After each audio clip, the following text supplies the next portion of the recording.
సముద్ర తీరమందుల కపెర్నహూముకు వచ్చి కాపురముండెను. జబూ జబూలూను దేశమును, నఫ్తాలి దేశమును, యోర్దానుకు ఆవలనున్న సముద్ర తీరమున అన్యజనులు నివసించు గలియేలు చీకట్లో కూర్చుండిన ప్రజలకు గొప్ప వెలుగు చూసిరి. మరణ ప్రదేశములోను మరణఛాయలోను కూర్చుండి ఉన్న వారికి వెలుగు ఉదయించెను అని ప్రవక్త అయిన యెషయా ద్వారా పలుకుబడినది నెరవేరునట్లు ఇలాగూ జరిగాను. అప్పటి నుండి యేసు పరలోక రాజ్యము సమీపించి ఉన్నది గనుక మారు మనసు పొందుడని చెప్పుచూ ప్రకటింప మొదలుపెట్టాను. చాలా జాగ్రత్తగా ప్రతి మాట గుండెల్లోకి వెళ్ళిపోవాలి. యేసు ఎందుకు ఈ లోకానికి వచ్చాడు అనేది క్లుప్తంగా ఇక్కడ తెలియజేయబడుతూ ఉంది. యేసు ఈ లోకానికి వచ్చింది వెలుగు ఇవ్వడానికి. వెలుగు ఎవరికి అవసరం అంటే చీకట్లో ఉన్నవారికి. చీకట్లో ఎవరున్నారంటే లోకమంతా చీకట్లో ఉందని చెప్పాడు యోహాన్. ఈ లోకమంతా దుష్టుని యందు ఉన్నది అంటే చీకట్లో ఉంది. లోకమంతా చీకటిలో కటిక చీకట్లో ఉంది. హృదయాలు వెలిగింపబడలేదు. చీకటి అంటే లోకాన్ని, డబ్బుని, మోసాన్ని, పాపాన్ని, వ్యభిచారాన్ని, తాగుణ్ణి, జూదాన్ని, రకరకాలైన దరిద్రపు వ్యసనాల్ని ప్రేమించటం చీకటి. మొట్టమొదట ఆదాం అనేవాడు, హవ్వ అనేది దేవుడి చేత చేయబడి దేవుడు చెప్పిన పని చేయకుండా చీకటిని ప్రేమించారు. ఆ చెట్టు పండు తినవద్దు అన్నాడు. దాన్నే చూస్తా కూర్చున్నారు. ఈ రోజుల్లో క్రైస్తవులు కూడా చాలామంది పాస్టర్స్, విశ్వాసులు ఏది చేయొద్దంటారు అదే. నేను అడుగుతాను, ఒకసారి చెప్పాడు బుద్ధి రావాలి, రెండోసారి చెప్పాడు బుద్ధి రావాలి, మూడోసారి చెప్పడం ఇంకా దేవుడు. మూడోసారి కూడా బుద్ధి రాకపోతే దేవుడు విడిచిపెడతాడు అంతే. మన జీవితాల్లో ఎన్నోసార్లు చెప్పి చెప్పి చెప్పి చెప్పి దేవుడు చాలా మందిని విడిచిపెట్టాడు. ఏం చేయమని చెప్తున్నాడు దేవుడు? వెలుగులో ఉండండి, పరిశుద్ధులుగా ఉండండి, పాపం చేయకండి, మోసం చేయకండి, అబద్ధాలు ఆడకండి, ఎదుటి వారిని మోసం చేయకండి. వీళ్ళందరూ చీకట్లోనే ఉన్నారు. అలాగే యోహాను పత్రికలో యోహాను అంటాడు, తన సహోదరుణ్ణి ద్వేషించువాడు చీకట్లో ఉన్నాడు. హల్లెలూయా. ఇక్కడ మీరు పక్కన కూర్చున్నారు, ఒకళ్ళ మీద ఒకళ్ళకి మీకు ద్వేషం ఉందనుకోండి, మీరు వెలుగులో ఉన్నారా చీకట్లో ఉన్నారా? గట్టిగా చెప్పాలి. మరి ఇంకెందుకు పాటలు పాడతాం, ఆరాధన చేయటం, తబలాలు కొడతాం? ఒకళ్ళకొకళ్ళకి ఇష్టం ఉండదు, ఒకళ్ళొకళ్ళు ఈర్ష్యగా చూసుకుంటారు కదా. ఒకరోజున ఇద్దరు ఉద్యోగానికి వెళ్ళారు, ఇంటర్వ్యూకి. వెళ్ళిన తర్వాత ఒక ఆయన సెలెక్ట్ అయ్యాడు, బయటకు వచ్చాడు. రెండో ఆయన సెలెక్ట్ అవ్వలేదు. ఇలా చూడమ్మా, అక్కడ చూద్దాం. రెండో ఆయన సెలెక్ట్ అవ్వలేదు. అప్పుడు మొదట అతను అన్నాడు, నేను సెలెక్ట్ అయ్యాను, నువ్వు సెలెక్ట్ అవ్వలేదని నాకు బాధగా ఉంది అన్నాడు. సెలెక్ట్ అవనతను అన్నాడు, నాకు బాధ లేదు, నేను చాలా సంతోషిస్తున్నాను, నువ్వు సెలెక్ట్ అయినందుకు నాకు సంతోషంగా ఉంది. హల్లెలూయా. ఈ రోజుల్లో పక్కోడు బాగుంటే చూడలేని ఈర్ష్య, అదేం బ్రతికండి? వాక్యాలు చెప్పడం ఎందుకు? ఇంకా పక్కనున్న వాళ్ళు బాగుంటే చూడలేని బ్రతుకులు ఇంకెందుకు బైబిల్ పట్టుకు తిరగటం? వీళ్ళిద్దరూ మాట్లాడుకుంటున్నారు. ఇతను చాలా బాధపడుతున్నాడు, మన ఇద్దరికి వచ్చుంటే బాగుండే ఉద్యోగం, నాకు ఒక్కడికే వచ్చింది. పర్వాలేదురా, నీకు వచ్చింది, నేను చాలా సంతోషిస్తున్నాను అన్నాడు. ఈ లోపల నుంచి వీళ్ళిద్దరు మాటలు జరుగుతున్నాయి. లోపల నుంచి ఎండి గారు పిలుస్తున్నారు మిమ్మల్ని ఇద్దరినే అన్నారు. వీళ్ళిద్దరూ లోపలికి వెళ్ళారు. ఆయన అన్ని సీసీ కెమెరా మొత్తం అన్ని చూసి వింటున్నాడు. లోపల నుంచి ఆయన అన్నాడు, మీ ఇద్దరు చాలా మంచోళ్ళయ్యా, నీ ఫ్రెండ్కి రాలేదని నువ్వు బాధపడుతుంటే నీ ఫ్రెండ్ ఏమో నీకు వచ్చిందని సంతోషపడుతున్నాడు కనుక అతనికి కూడా ఇస్తున్నాను అన్నాడు. గట్టిగా దేవుని స్తోత్రం చెప్పాడు. మనకు సంతోషపడతాం రాదు, అందుకే మన బతుకులు అంతకంతకంతకంతకంతకంతకంతకి తెగజారిపోయింది. పోనీలేమ్మా నీకైనా వచ్చింది కదా, పోనీలేమ్మా నువ్వన్నా కట్టుకున్నావు కదా, పోనీలేమ్మా నీకైనా పెళ్ళి అయింది కదా, పోనీలే అమ్మ మీరైనా బాగున్నారు కదా అని అన్నారా మీరు ఎప్పుడైనా ఎవరితోటైనా? మేము అలాగే అంటామండి అన్నవాడు కుడిసే చూపించండి. ముగ్గురా? ఆహా, ఎంత గొప్పోళ్ళు కదా! వింటున్నారా? మరి అదే కదా దేవుడు చెప్పేది. నాకు లేకపోయినను వారికి ఉన్నదని సంతోషించుట. ఇద్దరు స్నేహితులు అనుకోండి, ఇద్దరు దరిద్రులు అనుకోండి, ఎవడు సాయం చేస్తాడు? ఇద్దరిలో ఒకడు బాగున్నాడు అనుకోండి, వీడికి సాయం చేస్తాడు. ఇద్దరు దరిద్రులు అయిపోతే పూర్వం ఒక సామెత ఉండేది, జోగి జోగి రాసుకుంటే బూడిద రాలిందంట. మనకు దొరికి వాళ్ళు మనం రెండు ఒకటే అనుకోండి, ఇంకిద్దరు కలిపి ఇంకొకళ్ళు చూసి ఎడతమే కదా. అంచేత ఒకళ్ళు బాగుంటే ఇంకొకళ్ళు సంతోషించేటటువంటి హృదయం లేదు మనకి. అసలు ముందు పాస్టర్లకు లేదు, ఏడు చెప్తా ఉంటారు. వీళ్ళు ఒకళ్ళు బాగుంటే ఒకళ్ళు వార్చలేరు. ఇంకా సంఘాలకే ఉంటుంది, పాస్టర్కే లేనప్పుడు సంఘానికి ఉంటుందా? అయ్యి బాబు ఎంత పెద్ద చర్చి కట్టేసాడు అంటాడు. ఫోన్లే కట్టుకున్నాడు, దేవుడు నాకు కూడా ఇస్తాడు. నేను ఎవరి చర్చి చూసినా సంతోషించేవాడిని. మా మా మేడ మీద చిన్న గదిలో పెట్టేవాళ్ళం ప్రార్థన. నేను ఎప్పుడు బాధపడలేదు. నేను ఎవరిని చూసినా సంతోషించేవాడిని. నా ఫ్రెండ్ ఒక ఆయన ఏదో ఊరు పేరు గుర్తులేదు, ఆయన ఫోన్ చేశాడు, అయ్యగారు మీకు సంతోష వార్త అండి అన్నాడు. ఏంటన్నాను, ₹1,00,00,000 ఎట్టి చర్చి కట్టాను అన్నాడు. చాలా సంతోషం అన్నాను. నేను ఆయనతో చెప్పిన 4 నెలలకే నాకు కూడా ₹1,00,00,000 చర్చి ఇచ్చాడు. గట్టిగా దేవుని స్తోత్రం చెప్పండి. కాబట్టి మనం సంతోషించడం నేర్చుకోవాలి కదా, సంతోషించడం నేర్చుకోవాలి. నేను ఎంతోమంది కారులు, వాహనాలు అవన్నీ చూసి చాలా సంతోషించాను, ప్రార్థించాను. అయ్యో నాకు లేదే అని ఎప్పుడు అనుకోలేదు. అన్నీ మళ్ళీ ఇచ్చుకుంటూ వచ్చాడు. ఇప్పుడు చెప్పండి, మీరు సంతోషిస్తే పొందుకుంటారా, ఏడితే పొందుకుంటారా? ఏడితే ఉన్నది కూడా పోద్ది. ఏడితే ఎవరినైనా చూసి ఏడితే నీకు ఉన్నది కూడా పోద్ది. ఇప్పుడు ఈ పిల్లకి 100కి 90 మార్కులు, ఆ పిల్లకి 100కి 50 మార్కులు అనుకో. నువ్వు 90, నువ్వు 90, నువ్వు 90, నువ్వు 90 అని ఏడిచింది అనుకో. వచ్చే సంవత్సరం అమ్మాయికి 20 మార్కులు, ఈవిడికి 100 మార్కులు. ఏడుతావు అలాగా, బొందులాక్కో. కాబట్టి మనం ప్రతి విషయంలోని కూడా ఎదుటి వారిని సంతోషించాలి. బైబిల్లో ఒక మాట ఉంది తెలుసా, మీరు సంతోషించుట వలన బలము పొందుదురు. హల్లెలూయా. సంతోషంతో ఏం బలము కలుగుతుంది. ఏ చేద్దన్నా చేతం అలవాటు నీకు. సంతోషించుట వలన బలము పొందుదురు. ఏడుతం వల్ల ఏమవుతుందమ్మా చెప్పు?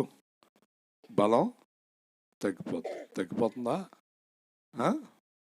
మాట్లాడితే ఏడుతూ ఉంటారు. కాబట్టి దేవుడు ఈ లోకానికి చీకట్లో ఉన్న వారిని వెలుగులోనికి నడిపించడానికి వచ్చాడు. వెలుగు అంటే అర్థం ఏంటో తెలుసా? ఎదుటి వారిని చూసి సంతోషించడం. హల్లెలూయా. వెలుగులో ఉన్నవారు ఎదుటి వారిని చూసి ఏం చేయాలట? సంతోషించాలి. చాలా సంతోషించాలి. నా స్నేహితుడు ఒక అతను ఎస్పీగా ఉండేవాడు కేజీఎఫ్లో. తర్వాత కొన్నాళ్ళకి నేను వేల్పూర్ వచ్చేసాక కొన్నాళ్ళకి మళ్ళీ బెంగళూరు వెళ్ళేటప్పటికి అతను డీజీపీ అయ్యాడు. అంటే రాష్ట్రానికి అధికారి అయ్యాడు.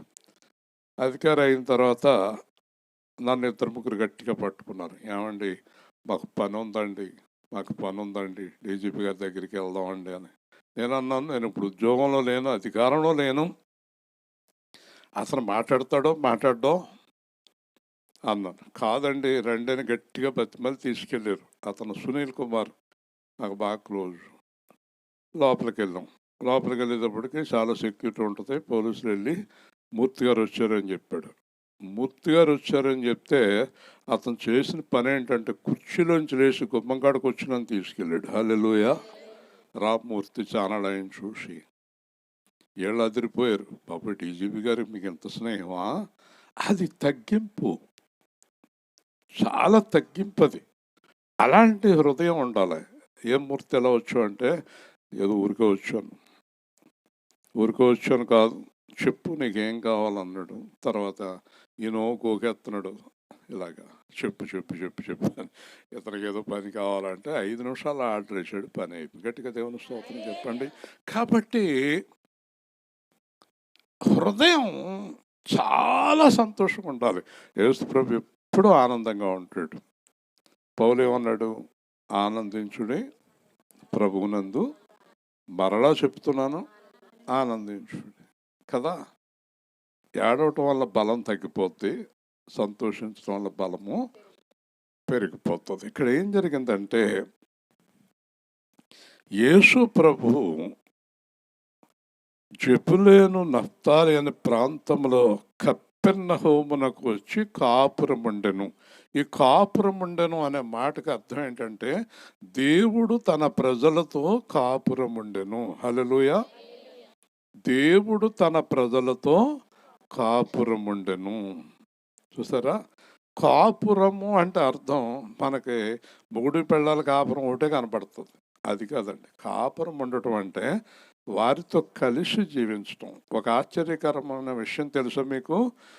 దేవుడు మన మధ్యలో కాపురం పెట్టాడు. హల్లెలూయా. ఆయన కాపురముండు స్థలము తన సొంత ప్రజల మధ్యనే, ఆయన కాపురముండు స్థలము తన సొంత ప్రజల మధ్యనే, దేవుడు తానే వారి దేవుడై, దేవుడు తానే వారి దేవుడై, ప్రతి బాష్ప బిందువు తోడచున్, ప్రతి బాష్ప బిందువు తోడచున్. మనుషుల మధ్యన దేవాతి దేవుడు వాసం చేయుచుండే, దేవుని ఆలయమాయనే, ప్రజ్వలించు దీపం బాయనే, జలములతో వారి దాహమును తీర్చు జీవనది ఆయనే. మనుషుల మధ్యన దేవాది దేవుడు నివాసం చేయుచుండే, పూర్ణ మహిమతో నిండినది మహాపరిశుద్ధ స్థలమదియే, తుతులెల్లప్పుడు గుమ్మములు నా పాదము నిలిపెదను. ఇదిగో మనుషుల మధ్యన దేవాది దేవుడు నివాసం చేయుచుండే. ఎంత అద్భుతం అండి ఇది! దేవుడు మనతో కాపురం చేయటం ఎంత ఆశ్చర్యం అండి! మీకు మామూలుగా కనిపిస్తుందా ఏంటి? దేవుడు మనతో కలిసి జీవించటం, మనతో కలిసి భోజనం చేయటం, మనతో కలిసి పడుకోవటం, మనతో కలిసి లేవటం, మనతో కలిసి ప్రార్థించటం ఎంత ధన్యత! దేవాది దేవుడు 3.5 సంవత్సరాలు జనముల మధ్యలో ఉన్నాడు. కాబట్టి ఎందుకు వచ్చాడట ఆయన? జెబులూను, నఫ్తాలి, యోర్దాను అన్యజనులు. అన్యజనులు అంటే అర్థం ఇశ్రాయేలు జనాంగము కానివారు, అంటే దేవుడు పిల్లలు కానివారు, అంటే దేవుణ్ణి ఎరగని వారు. దేవుణ్ణి ఎరగని వారి దగ్గరికి ఎందుకు వచ్చాడు ఆయన? దేవుణ్ణి ఎరగని వారి దగ్గరికి దేవుడు ఎందుకు వచ్చాడట? వారు చీకటిలో కూర్చుని ఉండిరి. హల్లెలూయా చెప్పండి. ఎక్కడున్నారా? చూసారా? చూసారా అండి? దేవుణ్ణి ఎరగని వారు ఎక్కడున్నారు చెప్పాలి. చాలామంది అనుకుంటారు పెద్ద లైటింగ్లో కూర్చున్నాం అని. లైటింగ్ అంటే ఈ లైటింగ్ కాదు. హృదయములో చీకటి, హృదయములో వెలుగు. మీరు బాగా గుర్తుపెట్టుకోండి. దేవుణ్ణి ఎరిగిన వారి హృదయములో చీకటి ఉండదు. దేవుణ్ణి ఎరిగిన వారి హృదయములో పాపం ఉండదు. దేవుణ్ణి ఎరిగిన వారి హృదయములో అబద్ధం ఉండదు. దేవుణ్ణి ఎరిగిన వారి హృదయములో లోకం మీద ఆశ ఉండదు. దేని మీద ఆశ ఉండదండి. దేవుణ్ణి ఎరిగిన హృదయము బ్రతుకుట క్రీస్తు, చావైతే లాభము అంటారండి. ఇప్పుడు మనము దేవుణ్ణి ఎరిగిన హృదయంలో ఉన్నామా లేమా? మీలో చాలా మంది చేతులు ఎత్తలే పేరు ఎదుటోళ్ళు అంటే ఈర్షపడిపోతున్నారు. మీకు ఆశీర్వాదం ఉండదు.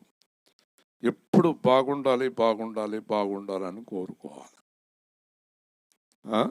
ఒక్కొక్కళ్ళు అంటారు, ఎంతకాలం ఎలాగ ఎదుగుతారో చూస్తాను, వాళ్ళు ఎదుగుతూనే ఉంటారు, నువ్వు కిందకు పోతూ ఉంటావు. అదేం బుద్ధి?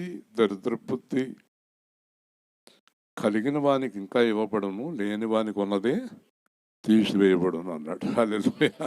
అలా ఏడ్చేవాళ్ళు అవన్నీ ఉన్నాయి కూడా తీసేస్తాడు. అయ్యో ఇదైనా ఉంటే బాగుండాలి, అది ఉండదు, అది తీసి పడేస్తాడు. కాబట్టి ఎదుట వారిని చూసి సంతోషించడం నేర్చుకోవటం వెలుగు. ఇప్పుడు క్రైస్తవులు అంటే యేసుని ఎరిగిన వారు వెలుగులో ఉన్నారా? నన్ను ఒక ఆయన చెప్తున్నాడు, 1,00,000 మంది కూడా లేరు అని చెప్పాడు ఒక పాస్టర్ గారు. చాలా బాగా చెప్తున్నాడు ఆయన. వాక్యం కొత్తగా వింటున్నాను ఆయన వాక్యం. 99,000 మంది చీకట్లోనే ఉన్నారు. ఎందుకంటే వాళ్ళ పాస్టర్లు వాళ్ళని చీకట్లోకి తీసుకెళ్తున్నారు. పాస్టర్లు ఏం చెప్తున్నారంటే, వాక్యం చెప్పడం మానేసి నీకు అది వస్తుంది, ఇది వస్తుంది, పెళ్ళి అవుతుంది, పిల్లలు పుడతారు, కడుపు నొప్పి తగ్గుతుంది, నడువు నొప్పి తగ్గుతుంది, మేడ వస్తుంది, మిద్దె వస్తుంది, ఇల్లు వస్తుంది, పొలం వస్తుంది, ఉద్యోగం వస్తుంది, ప్రమోషన్ వస్తుంది, ఇదే గోల తప్ప. ఇంకా కొంతమంది, ఓ రోజున ఒక ఆయన వచ్చాడు నాకు, ఆయన చచ్చిపోయాడు. ఇప్పుడు మీ బాధలన్నీ తీరిపోవాలంటే మీరు ఉపవాస ప్రార్థన పెట్టుకోండి అన్నాడు. ఏమవుద్ది అన్నాను. ఏమవుతుందంటే మొత్తం అన్నీ తీరిపోతాయి అన్నాడు. నేనన్నాను, ఉపవాస ప్రార్థన అంటే మీరు వచ్చి మేము కూర్చొని చేయటం అన్నాడు. అబ్బే కాదండి అన్నాడు. మరి ఏంటన్నాను. నేను, మా ఆవిడి, మా అబ్బాయి, మా కోళ్ళు, మా మనవలు అందరం వస్తాం. ఉదయం 9 వస్తాం, మధ్యాహ్నం దాకా ప్రార్థన చేస్తాం. మధ్యాహ్నం ఒక 4-5 రకాలు వంటలు చేసి ఒక 4-5 కానుక సిద్ధం చేసుకుని ఇవన్నీ రెడీ చేసుకుంటే సరిపోద్ది అన్నాడు. నేను అన్నాను, నా బాధకి ఇంకా కాస్త బాధ పెరుగుతుంది డబ్బులు ఖర్చుకి, నాకు ఉపవాస ప్రార్థన వద్దని చెప్పాను. హల్లెలూయా. అదే ఉపవాస ప్రార్థన. అదేం ఉపవాస ప్రార్థన అండి? అలాంటి ప్రార్థన వల్ల కష్టాలు తీరిపోతాయా? అలాంటి ప్రార్థనలో బాధలు వదిలిపోతాయా? వదలవు. డబ్బులు నాశించి, తిండి నాశించి చేసే ప్రార్థనలతో కష్టాలు తీరిపోతాయా? కష్టాలు ఇంకా పెరుగుతాయి. అప్పుడు దాకా వాళ్ళకి ₹1,00,000 అప్పు ఉంది. పాస్టర్ గారు వచ్చాక 1,20,000 అయింది అప్పు. అంతకన్నా తీరింది ఏమీ లేదు వీళ్ళకి. అలా ఎప్పుడు తీరం. బట్ ఏం చెప్పాలి సేవకుడు? నిన్న ఆయన చెప్తున్నాడు, ఏం చెప్పాలి సేవకుడు చెప్పాలి. మొట్టమొదట చెప్పాలి, లోకాన్ని ప్రేమించకండి అని చెప్పాలి. హల్లెలూయా. ఎవరు చెప్తున్నారు? లోకాన్ని ప్రేమించకండి అంటే కానుకలు మానేస్తారేమో, భోజనం పెడతాం మానేస్తారేమో. లోకాన్ని ప్రేమించకండి. కడుపు నొప్పి, తలనొప్పి గురించి ప్రార్థించకండి. పిల్లల గురించి లేదా మేడ కట్టుకోవాలని ప్రార్థన చేయకండి. లోక సంబంధమైన ప్రార్థన చేయకండి. పెళ్ళి అవ్వాలని, అప్పులు తీరిపోవాలని కూడా ప్రార్థన చేయకండి. ఈ ప్రార్థనలు ఏం పనవు. నేను పరలోకానికి రావాలి, నీ కొరకు జీవించాలి, నీతో కలిసి జీవించాలి, ఆత్మ సంబంధమై ఉండాలి, నీ లోకానికి రావాలి అనేది వెలుగు. హల్లెలూయా. అలా ప్రార్థన చేసినప్పుడు ఏమవుతుందో తెలుసా? ఒక మర్మం చెప్పనా? నువ్వు దేవుడితో ఉండాలనుకుంటున్నావు, దేవుళ్ళలో ఉండాలనుకుంటున్నావు. మొగుడు అటం వచ్చేస్తున్నాడు, పెళ్ళం అటం వచ్చేస్తుంది, అప్పులు అటం వచ్చేస్తున్నాయి, లోకం అటం వచ్చేస్తుంది, పాపం అటం వచ్చేస్తుంది. నువ్వేమో దేవుడితో ఉండాలని ఆశపడుతున్నావు, నీకేమో అన్ని అడ్డాలు వచ్చేస్తున్నాయి. నువ్వు నిజముగా దేవుడితో ఉండాలని ఆశ పడితే నీ అడ్డాలన్నీ ఒక్క పావు గంటలో దేవుడు తొలగించేస్తాడు. హల్లెలూయా. మరి నీ అడ్డాలు ఇంకేం తొలుగుతాయి? నీకు అడ్డాల మీద కదా ప్రేమ, దేవుడి మీద ప్రేమ లేదు నీకు.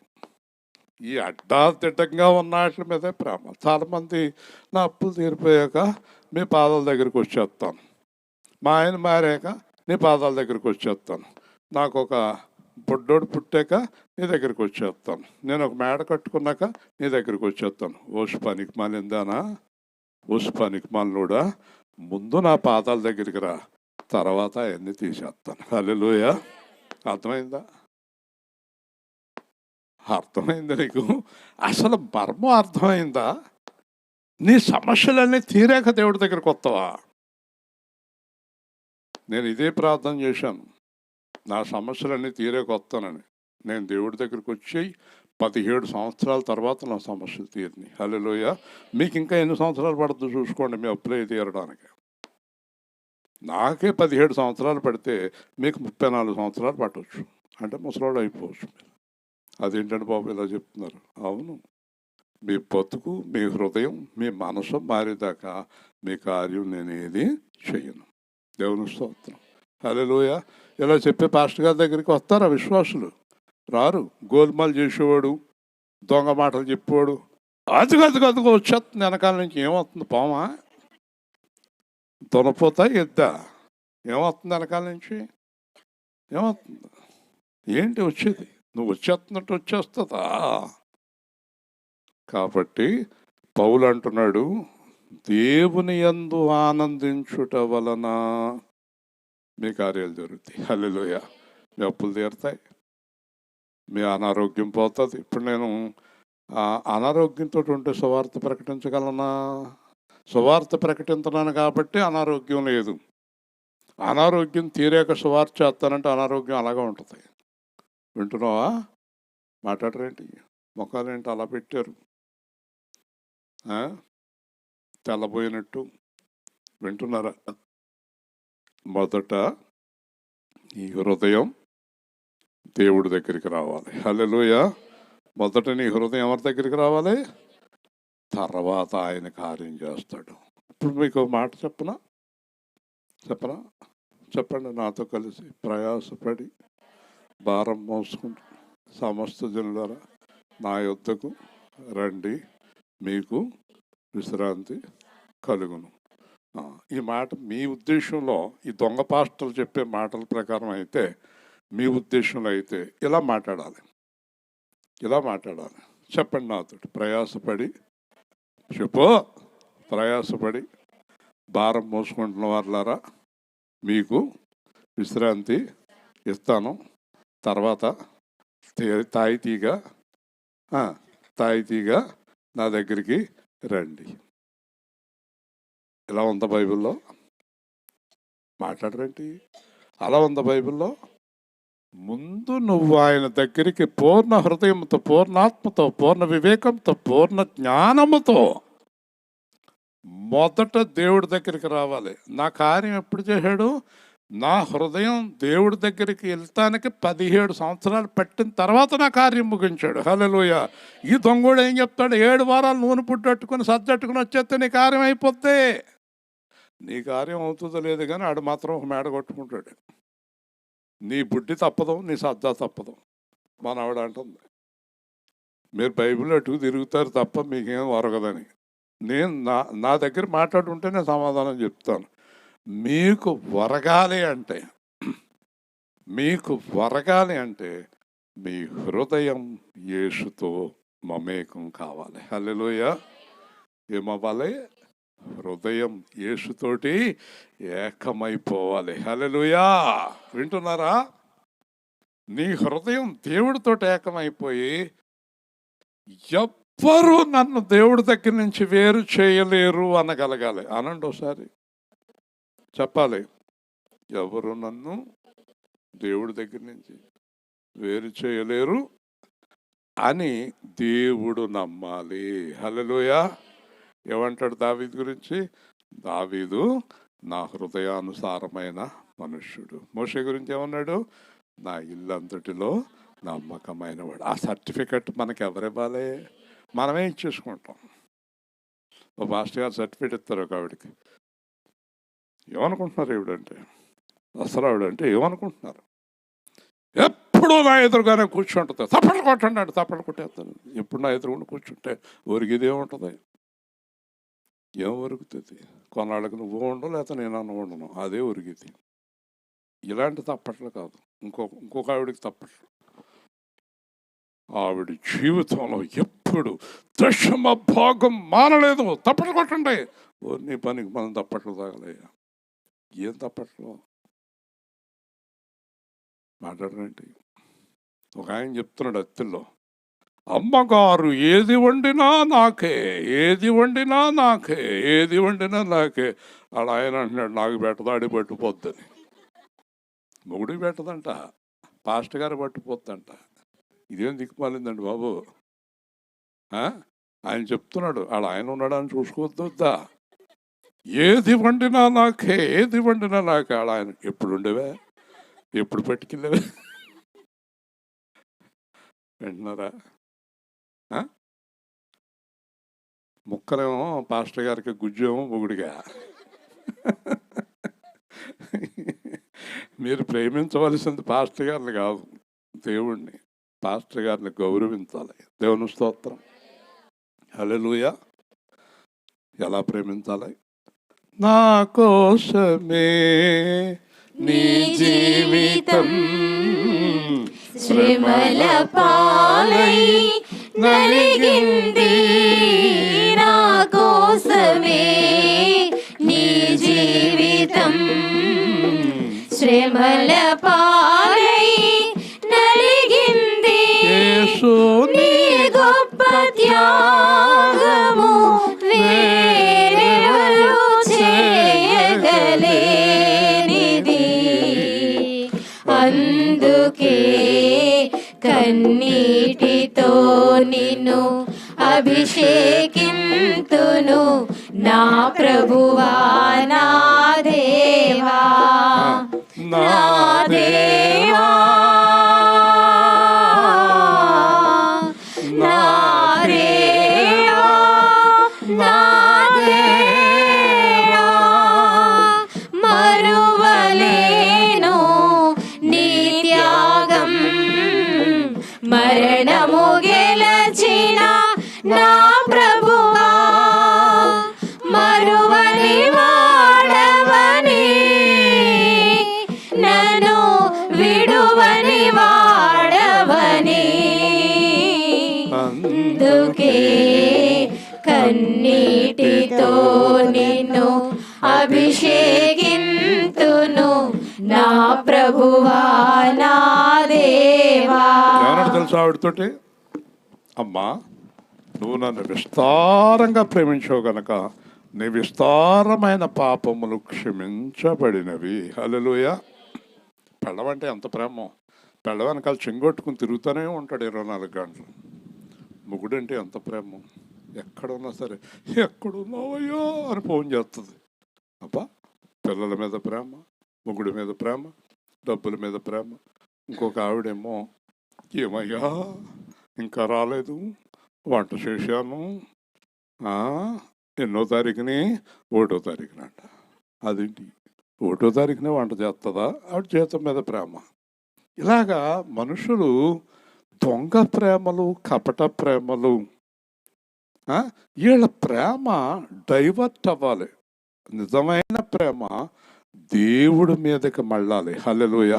పెళ్ళ వెనకాల తిరిగితే ఏమవుతుంది నీకు? మొగుడు వెనకాల తిరిగితే ఏమవుతుంది? ఆ పిల్లల వెనకాల తిరిగితే ఏమవుతుంది? దేవుడు నీ పెళ్ళాన్ని, నీ పిల్లల్ని, మొగుడిని ప్రేమించొద్దని చెప్తున్నాడా? నాకంటే ఎక్కువగా ప్రేమించవద్దు. హల్లెలూయా.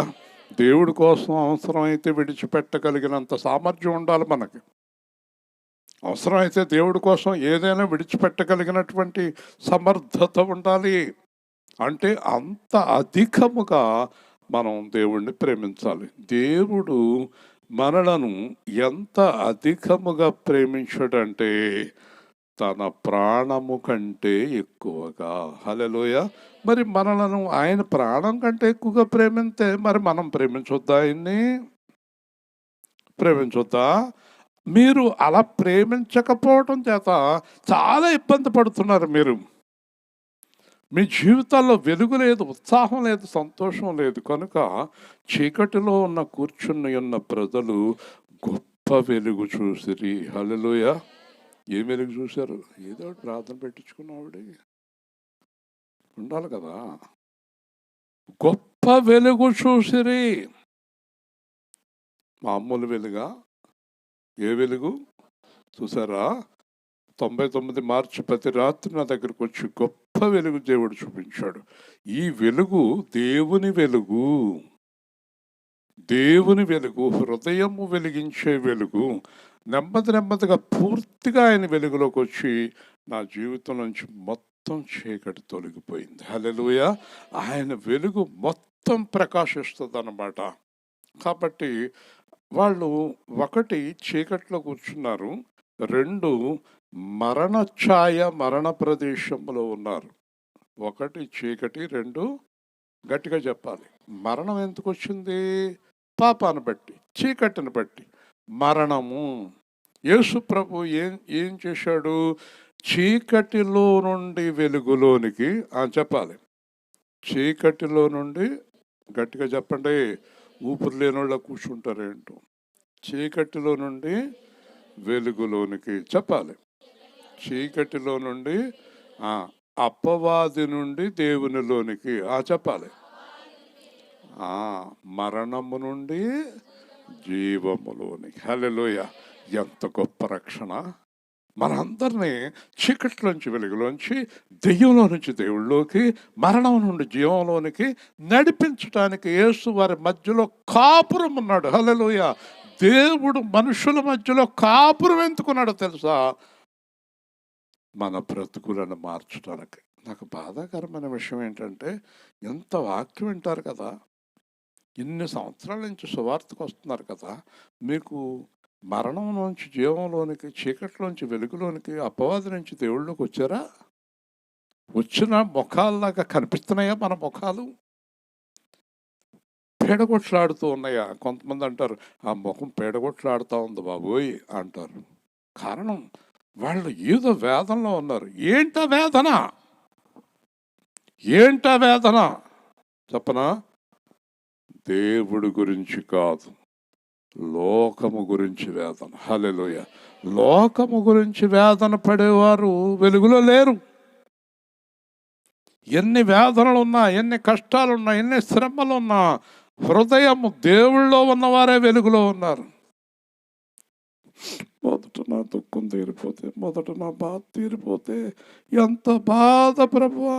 దేవుడు అంటాడు, నువ్వే నాకు పెద్ద బాధ తల్లి అంటాడు. దేవుని స్తోత్రం.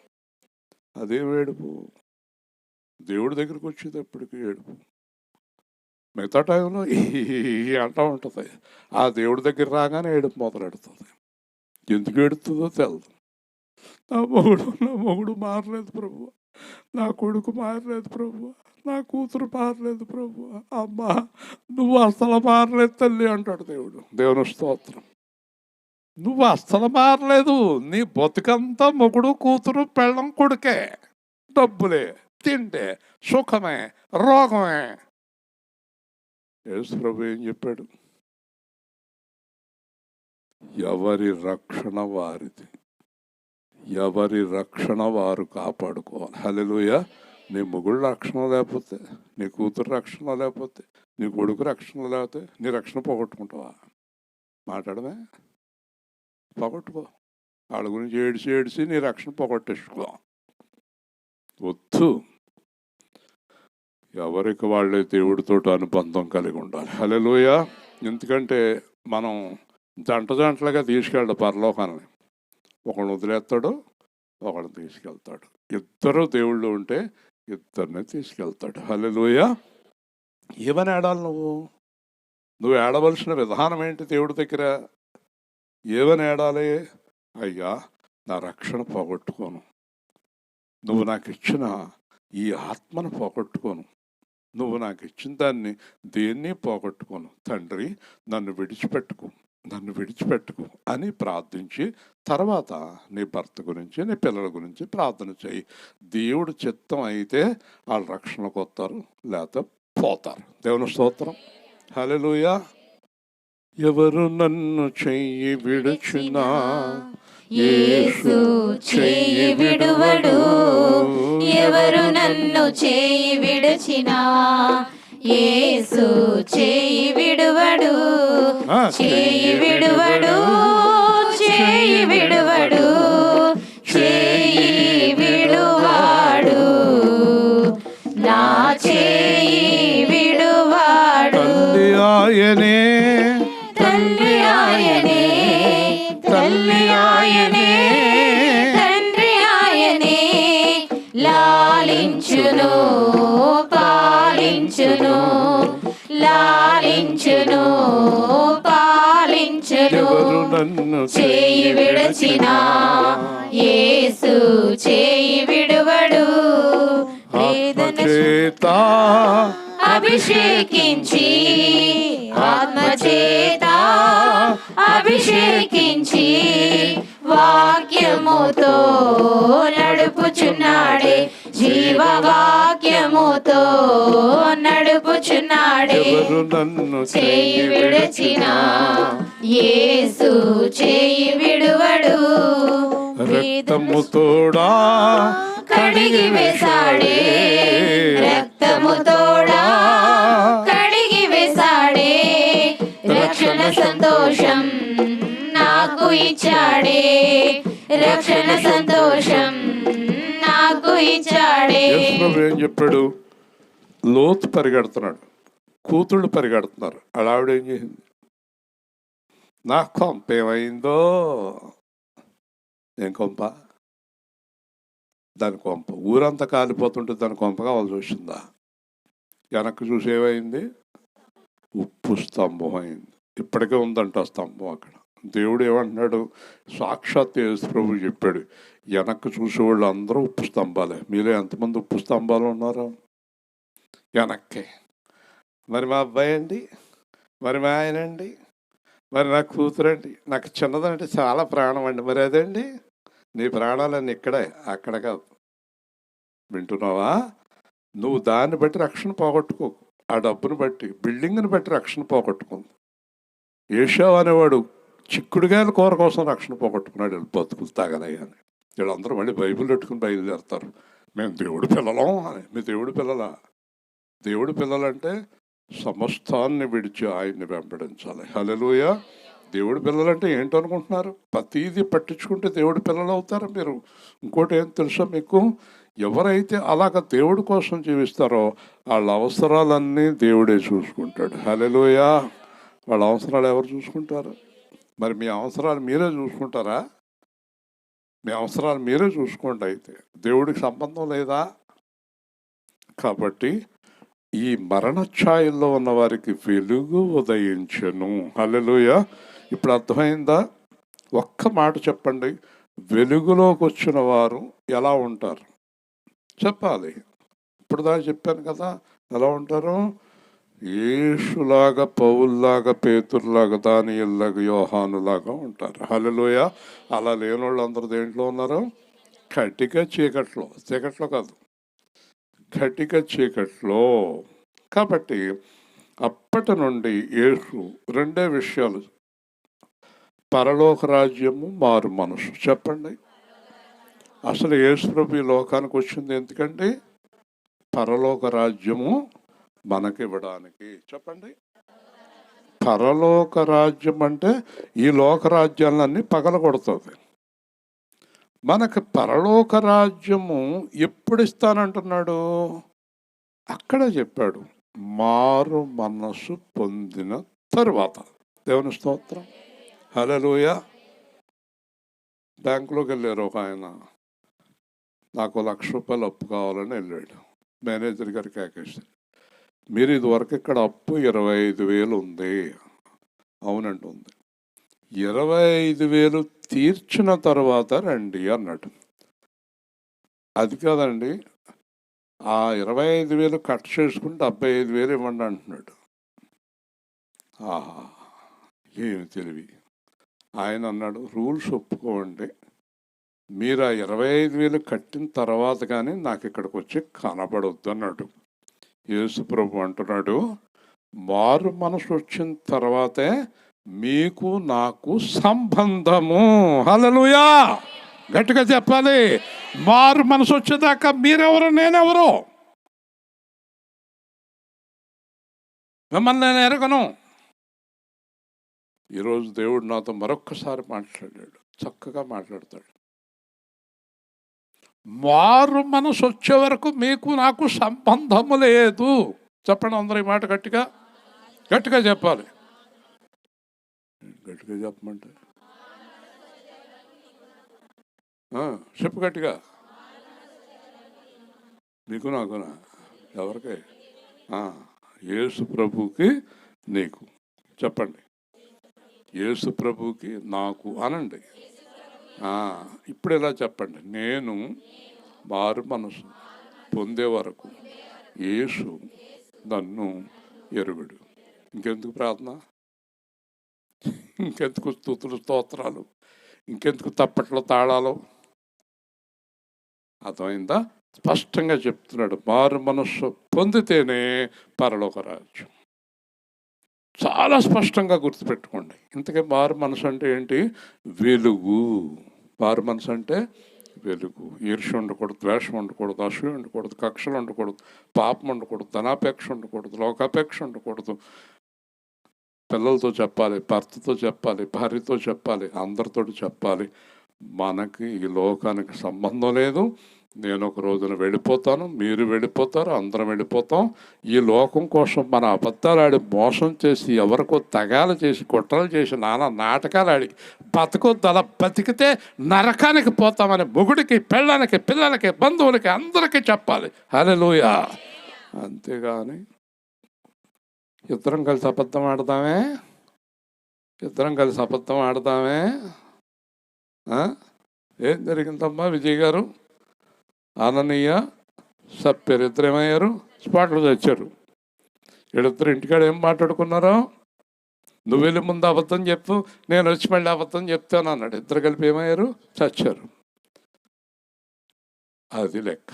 కాబట్టి మనం కూడబలుక్కుని అబద్ధాలు ఆడితే ప్రభు రాజ్యానికి వెళ్ళాం. ఖచ్చితంగా, నిశ్చయంగా. నా దగ్గరికి ఒక ఆయన వచ్చాడు. ఏమంటే అందరు అప్పులు తీర్చేశారు, మరి నాకు ఇవ్వలేదన్నాడు. నా దగ్గర ఏమీ లేదన్నా. అదేంటంటే బాబు అందరికి ఇచ్చేశారు అన్నాడు. అందరికీ ఇచ్చేసాం, అయిపోయింది.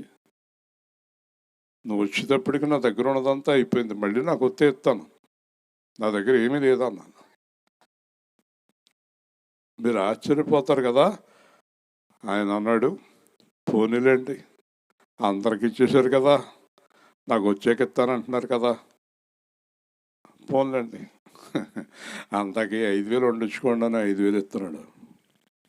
దేవుని స్తోత్రం చెప్పండి. సత్యం చాలా పవర్ఫుల్ అండి. సత్యం చాలా గొప్పదండి. నిజం చాలా గొప్పది. 20,000, 30,000, 50,000 దాచేసుకుంటే మొత్తం అంతా పోతే ఏమీ నిలబడదు. చివరికి శాశ్వతంగా నరకానికి వెళ్ళిపోతాం.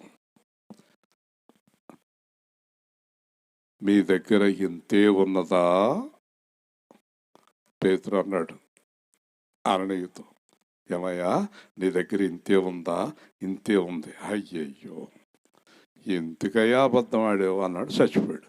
మళ్ళీ ఆవిడ వచ్చింది, నీ దగ్గర ఇంతే ఉందమ్మా అన్నాడు. అవునండి. అయ్యయ్యో అన్నాడు. చచ్చిపోయాడు. అప్పుడు పేతురు దగ్గర చచ్చిపోయారు. ఇప్పుడు అబద్ధాలు ఆడేవాళ్ళు ఎక్కడ పోతారో? నరకానికి పోతారు. మాట్లాడరేంటి? ఒకవేళ మీరు మీకు నరకానికి వెళ్ళకూడదంటే దాంతో దశంభాగం దేవుడికి ఇచ్చాడు, నరకానికి వెళ్ళరు. మీరు దాచిన డబ్బులో దశంభాగం పట్టుకొచ్చి కరెక్ట్గా దేవుడికి ఇచ్చేయండి అని చెప్తాడు దొంగ పాస్టర్. మీరు ఏం చేసినా పర్లేదు, దశంభాగం ఇచ్చేయండి. ఖచ్చితంగా ఈరోజు పాస్టర్లు కూడా చాలామంది అంటున్నారు. ఈ మధ్యన సబ్స్క్రైబర్స్ బాగా పెరిగారు నాకు. వాళ్ళకు కూడా చెప్తున్నాను ఇవాళ హెచ్చరింత. నువ్వు ఎవరిని దొంగతనం చేసి దశంభాగం అడుగుతున్నావు, వాళ్ళు నువ్వు కూడా కింద పాతాళంలోకి వెళ్ళిపోతారు. హల్లెలూయా. ఏంటనుకుంటున్నారు? ఎందుకు అబద్ధాలు ఆడుతున్నారు? లేదని. అబద్ధం ఆడొద్దని చెప్తున్నాను కదా, ఇంకా ఎందుకు ఆడుతున్నారు మీరు? అబద్ధం ఆడేవాళ్ళు ఎవరిని ప్రేమిస్తున్నారు? లోకాన్ని. వెలుగులో ఉన్నవారు పరలోకాన్ని ప్రేమిస్తారు. హల్లెలూయా చెప్పండి గట్టిగా. వింటూ ఉన్నారా? కాబట్టి యేసు మన మధ్యకు ముగిస్తున్నాను. వెలుగు ఇవ్వడానికి వచ్చారు, జీవం ఇవ్వడానికి వచ్చాడు, మనతో కలిసి కాపురం చేయాలని వచ్చాడు. హల్లెలూయా! ఎంత ధన్యత, ఎంత ధన్యత! దీన్ని కాపాడుకుంటారో పోగొట్టుకుంటారో మీ ఇష్టం. ప్రేమ కలిగిన తండ్రి, జీవాధిపతి అయిన ప్రభువా, మీరు ఇచ్చిన వాక్య భాగాన్ని బట్టి స్తోత్రాలు. బాలాజీ గారిని సువార్త ఏర్పాటు చేసిన వారి కుటుంబాన్ని దీవించండి. ఈ రాత్రి మీ వాక్యం మాలో ఫలింప చేయండి. యేసు నామములో అడుగుతున్నాము తండ్రి, ఆమేన్. మంచిదమ్మా, కొంచెం జాగ్రత్తగా వెళ్ళండి.